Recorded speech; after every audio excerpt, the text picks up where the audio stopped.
Reel থেকে reel দেশ বিদেশের ট্রেন্ডিং খবরগুলি জানতে আমাদের চ্যানেলকে সাবস্ক্রাইব করুন।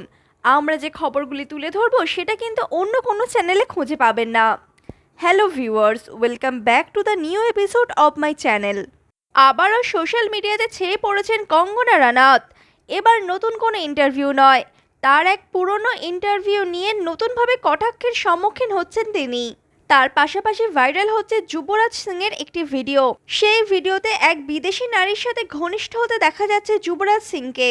অন্যদিকে মুম্বাইয়ের গরমের হাত থেকে বাঁচতে জামাতেই সুপারফাস্ট ফ্যান অ্যাটাচ করে নিয়েছেন উর্ফি জাবেদ। তৃতীয়বারের জন্য যদি লোকসভা ভোটে বিজেপি পার্টি জিতে যায় তাহলে ভবিষ্যতে ভারতের অবস্থা কি হবে, এই নিয়ে একটি বিস্তারিত ইন্টারভিউ দিয়েছেন অর্থমন্ত্রী নির্মলা সীতারামনের হাজবেন্ড প্রভাকর পার্কেল। অন্যদিকে হিরণকে নিয়ে বিস্ফোরক মন্তব্য করেছেন অভিষেক ব্যানার্জি। যার পায়ের নখ থেকে শুরু করে মাথার চুল অবধি 2 নম্বরই, আমি তো ঢুকতে দিইনি। আবার বলেছে আমি অভিষেক ব্যানার্জির অফিসে যাইনি। অভিষেক ব্যানার্জি দাবি করছেন হিরণ তৃণমূলে যোগ দেওয়ার জন্য তার অফিসে গিয়েছিলেন, কিন্তু তাকে ঢুকতে দেননি অভিষেক ব্যানার্জি। তিনি বলেছেন সংবাদ মাধ্যমের কাছে হিরণ যদি কথাটা অস্বীকার করেন তবে তিনি সিসিটিভি ফুটেজ লিক করবেন, তখন আর হিরণের কিচ্ছু করার থাকবে না। অভিষেক ব্যানার্জি এই দিন জনসভা থেকে হিরণকে হুঁশিয়ারিও দিয়েছেন। প্রথমে খড়গপুর সামলে তারপর ঘাটালের কথা ভাবার হুঁশিয়ারি দিয়েছেন অভিষেক ব্যানার্জি। অন্যদিকে রিলিজ হয়ে গেল পুষ্পা 2 এর টিজার দেখে আল্লু অর্জুনের ফ্যানেদের যে 440 ভোল্টের শক লেগেছে সেটা তো বলাই যেতে পারে।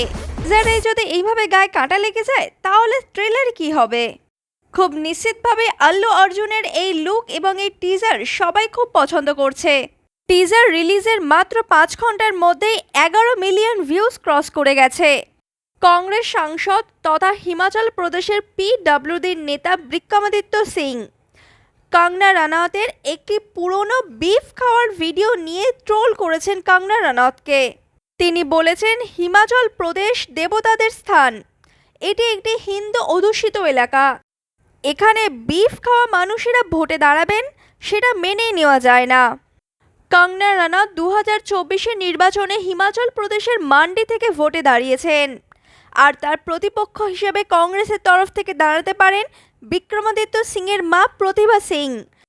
অন্যদিকে জামায় পাখা লাগিয়ে মুম্বাইবাসীদের মনে হাওয়া লাগিয়ে বেড়াচ্ছেন উর্ফি জাবেদ।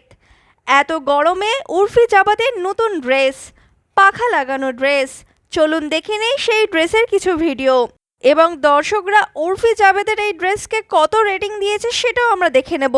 একজন তো বলছে উর্ফি জাবেদের বাড়িতে কারেন্টের বিল এই মাসে একটু বেশিই আসবে, আবার অন্যদিকে একজন বলছে যে বাচ্চাদের থেকে খেলনাগুলো চুরি করছে তাদেরকে ফেরত দিয়ে আসো।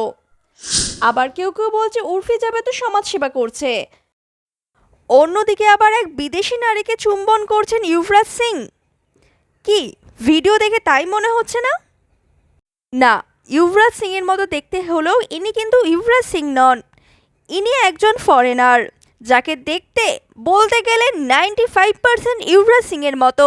তৃতীয়বারের জন্য লোকসভা নির্বাচনে যদি বিজেপি জিতে যায় তাহলে দেশের অবস্থার আরও অবনতি ঘটবে বলে জানিয়েছেন নির্মলা সীতারামনের স্বামী পার্কেল। তিনি জানিয়েছেন এইবারও যদি বিজেপি জয়ী হয় তাহলে চতুর্থবারের জন্য কোনো নির্বাচনই হতে দেখা যাবে না দেশে। তিনি বলেছেন তাহলে পুরো দেশটাই লাদাখে পরিণত হবে, মণিপুরের মতো ঘটনা দেশের কোনাতে কোনাতে ঘটবে। বিজেপির বিরুদ্ধে এমনই বিস্ফোরক মন্তব্য করেছেন নির্মলা সীতারামনের স্বামী। চলুন তার ইন্টারভিউর কিছু ঝলক আমরা দেখে নেই। ये सरकार वापस आए तो उसके बाद चुनाव होगा ही नहीं, और देश का संविधान, देश का भी जो जो नक्शा है आपके आपके सामने, ये पूरे से पूरे बदल जाएगा। आप